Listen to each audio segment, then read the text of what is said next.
Hello friends, જય માતાજી. Welcome back to Vaghela's ખાના ખજાના.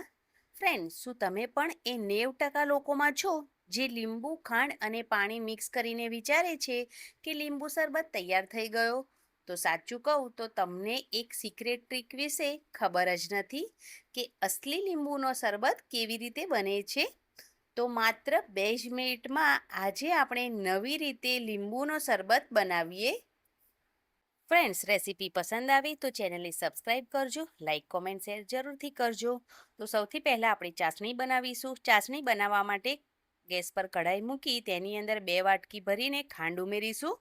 જે વાટકીથી આપણે ખાંડ ઉમેરી હોય અથવા તો તમે જે પણ વાસણનો ઉપયોગ કરો તે જ વાટકીથી આપણે 1 વાટકી પાણી ઉમેરીશું. ગેસની ફ્લેમ અત્યારે મીડિયમ રાખવાની છે અને મીડિયમ ગેસની ફ્લેમ પર આપણે ખાંડને એકદમ સારી રીતે ઓગાળી લેવાની છે.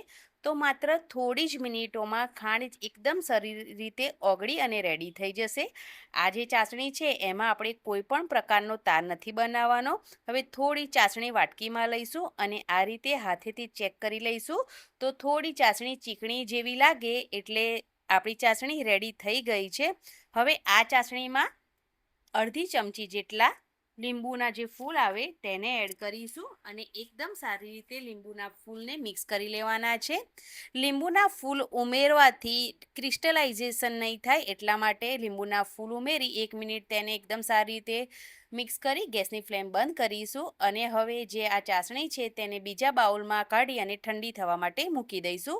તો તમે આ ચાસણીને 1 મહિના સુધી ફ્રીજમાં સ્ટોર કરી શકો છો કોઈ પણ કાચના કન્ટેનરમાં ભરીને.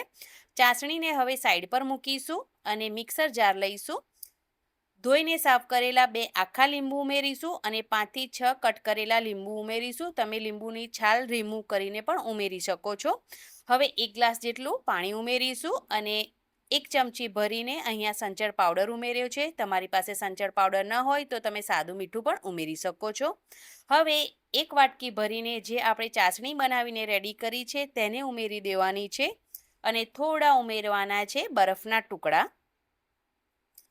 હવે બધી જ વસ્તુ આપણે પીસી લેવાની છે. તો ઢાંકણ બંધ કરી અને થોડા સેકન્ડ માટે ગ્રાઇન્ડ કરીશું. વધારે નહીં ગ્રાઇન્ડ કરવાનું, નહીં તો તેનો જે ફ્લેવર છે તે ખતમ થઈ જશે.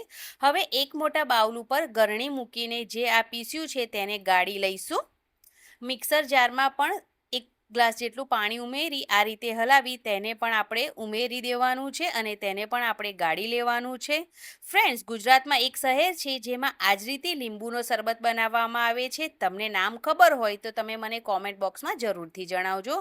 એકદમ સારી રીતે ગાળી લીધું છે શરબત અને શરબત બનીને રેડી છે. તો ચાલો તેને આપણે સર્વિંગ ગ્લાસમાં સર્વ કરી લઈએ. પહેલાં થોડું 1 પીસ જેટલું આપણે મીઠું ઉમેરી દઈશું, સંચળ પાવડર, અને ઉપરથી આપણે શરબત એડ કરી દઈશું. અને આ જે શરબત છે એ માત્ર આજે 2 જ મિનિટમાં બનાવીને રેડી કર્યો છે. શરબત એકદમ ઠંડો કરવા માટે અહીંયા મેં બરફના ટુકડા એડ કર્યા છે. તકમરિયા જરૂરથી અત્યારે ઉનાળામાં આપણે કંઈ પણ ડ્રિંક બનાવીએ તેની અંદર એડ કરવાના. તો મેં તેને પહેલેથી જ પલાળીને રાખ્યા હતા તો થોડા તકમરિયા પણ એડ કરી દઈશું. તો ફ્રેન્ડ્સ, આ શરબત તમે માત્ર 2 જ મિનિટમાં બનાવીને રેડી કરી લેશો અને ફટાફટ પીવાની પણ મજા આવશે ગરમીઓમાં. તો રેસીપી પસંદ આવી હોય તો ચેનલને સબસ્ક્રાઈબ કરી લાઇક કોમેન્ટ શેર જરૂરથી કરજો. Thank you.